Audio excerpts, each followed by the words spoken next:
How do you change your life when the odds are against you? If you are wondering the same thing, stick around.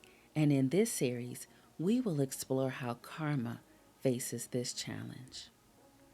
Karma inhaled deeply while crossing the threshold of the metal door, delighting in the fresh smells invading her nostrils, unlike the dank recycled air that carried the scent of unwashed bodies.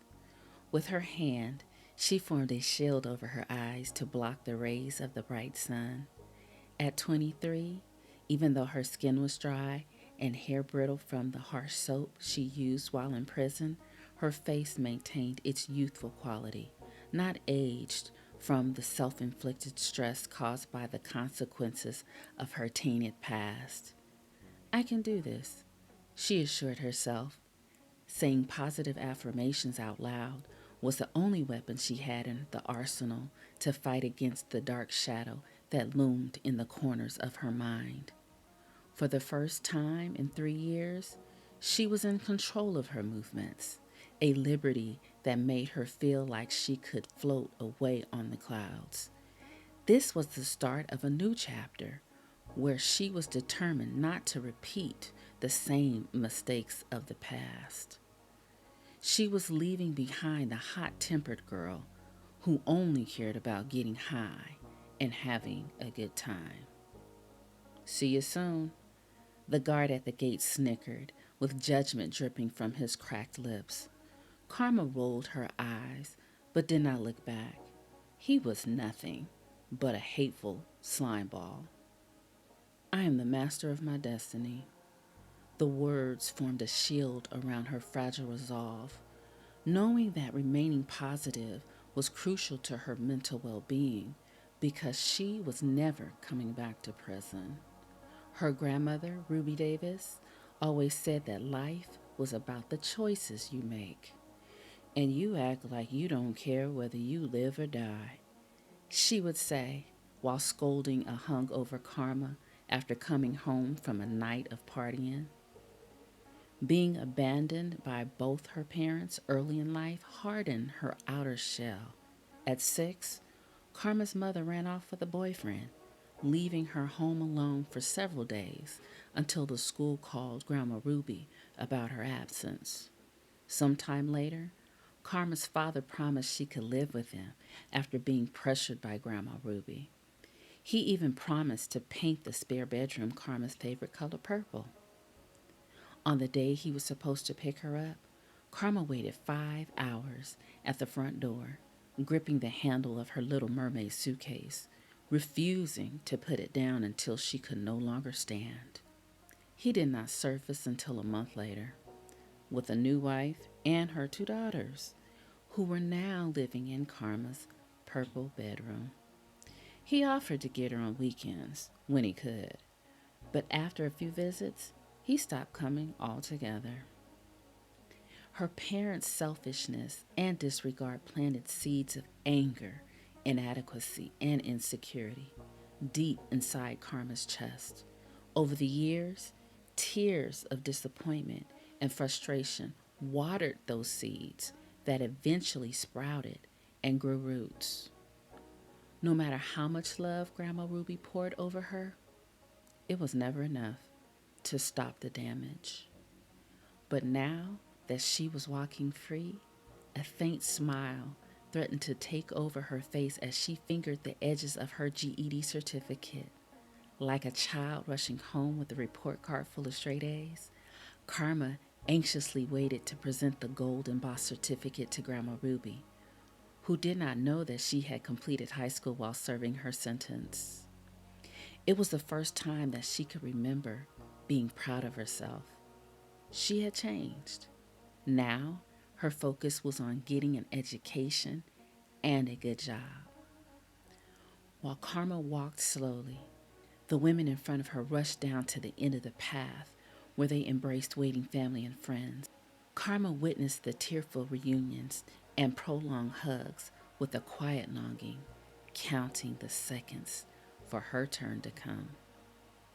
Ex convicts with support systems have a greater chance of not reoffending. The facilitator's voice from last year's life skills seminar rang in her head like a warning bell as Karma came to the edge of the parking lot. She searched among the many faces for Grandma Ruby's neatly pinned bun and dignified stance. She had promised to be waiting when they released Karma, but there was no sign of her. After looking for a few minutes, fear crawled up the back of Karma's neck as she reluctantly released the little hope she had allowed herself to feel and accepted the reality that no one had come for her. Dang, you gonna move or what? I ain't trying to spend one more second in this damn place. A lady behind her fussed, pushing her way through the traffic jam of bodies, knocking off balance an older woman who was relying on a cane. Karma jumped, grabbing the woman's arm before she fell onto the pavement. Her hair was thin, like it was growing back after an illness, and her clothes seemed to swallow her up. Here, let me help you. They locked arms, like old friends, and once she was steady, they stepped aside, allowing the line of at least 40 women that were heading to the bus station to pass. Thank you, the woman smiled. They took up the back of the line, trailing behind everyone else. I don't blame her. None of us wants to be here longer than we have to, even though some of us can remember what life was like outside them bars. I'm Priscilla, by the way. My name is Karma. Nice to meet you. Oh, what a unique name. Thank you.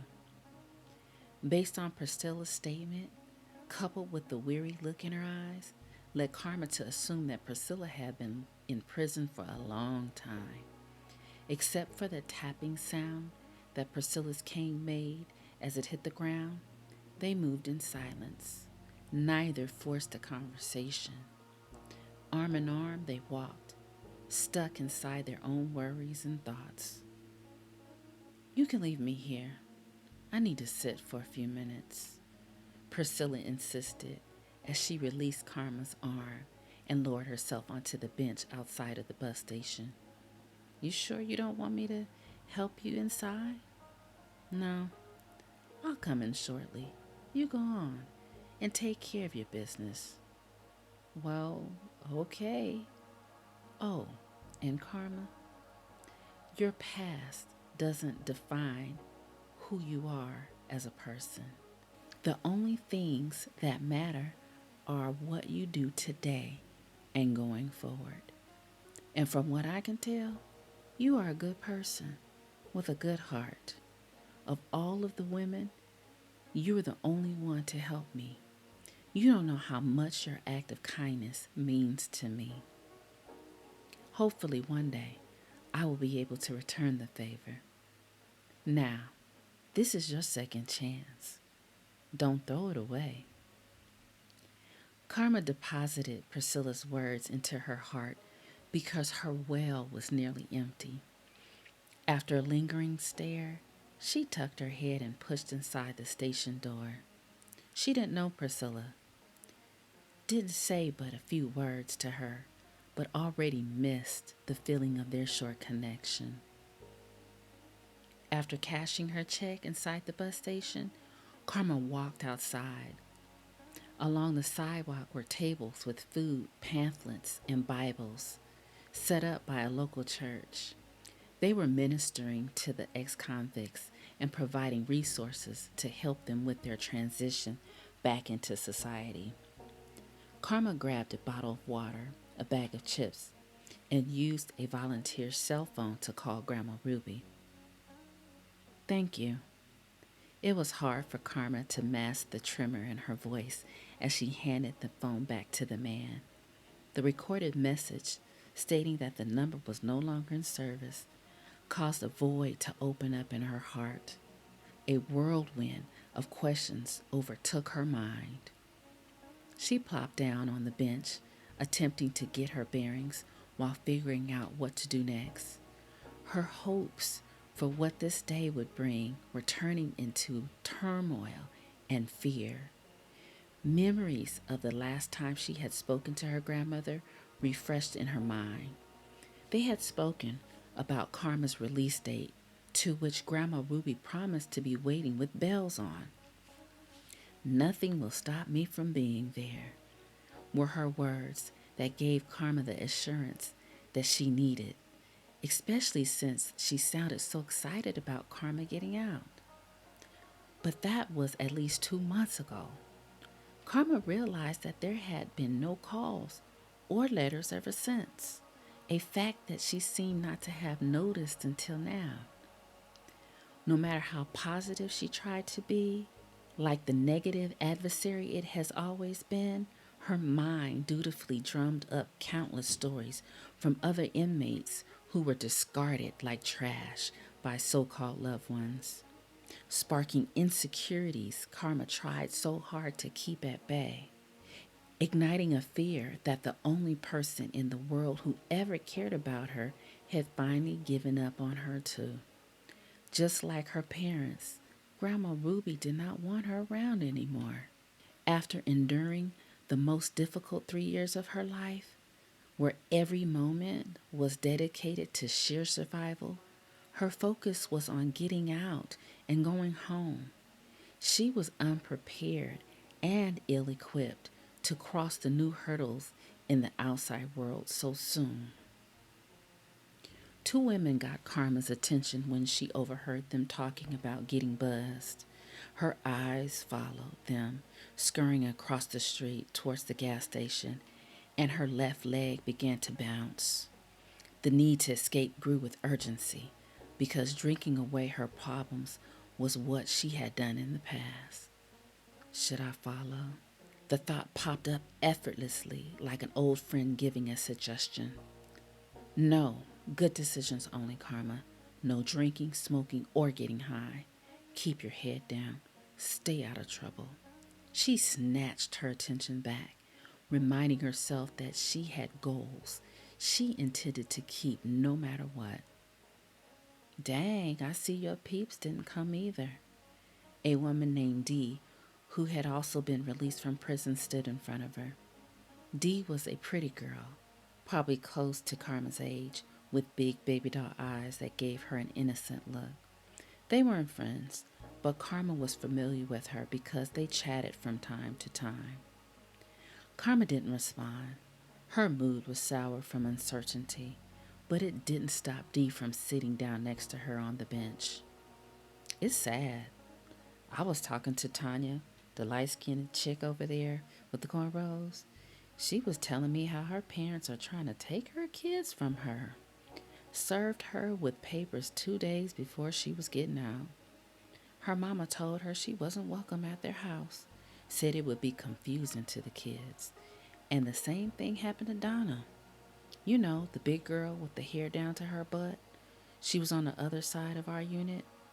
Anyway, she's over there bawling her eyes out because she just talked to her baby daddy, who was supposed to pick her up. Check this out. Dude packed up her apartment and moved to another city with another chick. Said his new girl's a better mother figure for their daughter. I swear you can't trust anybody.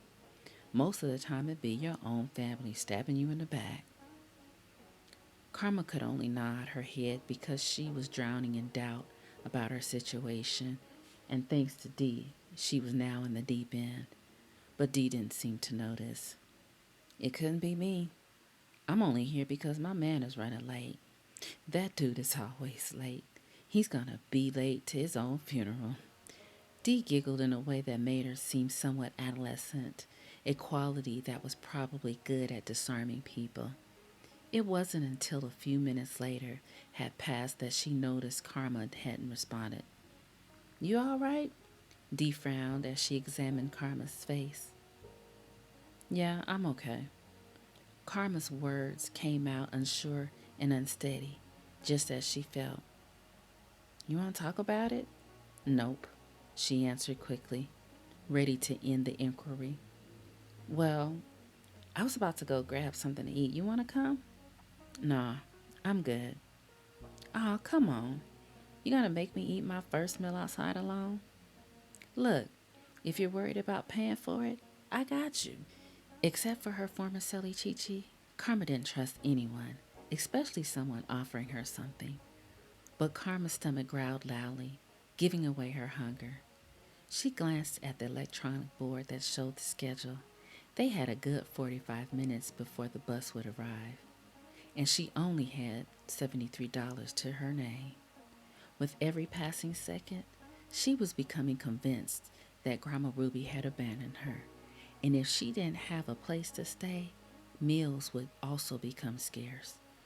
Karma bit her lip, pushing back her pride. All right, but I can't pay you back. I know, it's cool. I got you. Karma ordered a foot-long sandwich with corn chips, a cookie, and an iced tea. After Dee paid for their food, they sat down at the table where Karma inhaled half of her sandwich and chips. It wasn't until she looked up that she noticed Dee was not eating, but looking at her strangely. Dee took a sip of her drink, then asked, "So, what are you going to do now that you're out?" Karma thought her silence would give Dee the hint that she was not in the mood to talk, but apparently she was wrong. Since the girl paid for her food, she felt obligated to engage. I don't know. Karma wrapped up half of her sandwich in the parchment paper, planning to save it for later. Where's your family? Are they coming for you? Karma thought for a second and then dropped her shoulders in a huff, drained from all the worrying. No, I ain't got nobody. The words hurt leaving her mouth. They felt like a betrayal. But she was a realist. A flash sparked in Dee's eyes. She scooted up and leaned forward. Well, you got a crib, right? Somewhere to lay your head? She asked with concern laced words, but her eagerness hinted at an ulterior motive. Carmen debated whether she should try to go to her grandmother's house anyway, but was afraid. No, but I'll figure it out. Karma dropped her eyes to the crumbs on the table, allowing the dread of what lay before her to sink in. Dee pursed her lips. You know, you can come with me and work for my man. You can have a place to stay and some money in your pockets. Get you out them rags. Karma shrank, hyper aware of her ill-fitting clothes that she was eager to shed. She must have looked like a hot mess. Even though her situation was dire, she was not a beggar looking for handouts. Thanks, but I'm cool. Then what are you going to do? Sleep on a park bench? Get arrested and come back to where we just left? Only a crazy person would pass up a place to stay. It's clear you ain't got nothing. I'm just looking out. These words bounced around in Karma's head, sending a chill down her spine. She took a good look at Dee, who was picking her cuticles. Her old Sally Chi-Chi used to say, "It's the innocent-looking ones you gotta watch." Dee's offer sounded good, but too good. It came too easily. No one offered a job, shelter, and clothing without expecting something in return. But what? Get on the bus, Karma. The voice in her head pushed. But go where? A shelter? Her stomach sank at the thought. What your man do? And what kind of job? Uh, he's an investor. He owns properties and stuff. And you're asking the wrong questions. What kind of job? The kind that pays. You know. Karma looked up at the ceiling. A small headache emerged. Dee softened, seeing the confusion and distress on Karma's face. She sat back in her chair. I'll tell you what. Just think about it. In the meantime, come kick it with us. We're going to the club to turn up. You know. You can come, get yourself right, forget about your problems, and have a good time. And we could talk about the job and all that stuff tomorrow. Heck, we just got out. It's time to celebrate. She snapped her fingers, then scooted out of her seat and quickly grabbed her untouched food, tossing it into the garbage. We better get back. The last thing I need is for Reggie to come before I get there.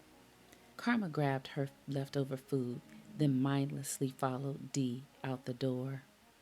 The mental torment had taken its toll, and all she wanted to do now was to get out of there. The bus arrived at the station as soon as they got back. Dee took off into a sprint. Karma pulled her eyes from the bus and watched Dee run over to a man standing in front of a blacked out Escalade. He wore a button down shirt, black jeans, and a bolo hat.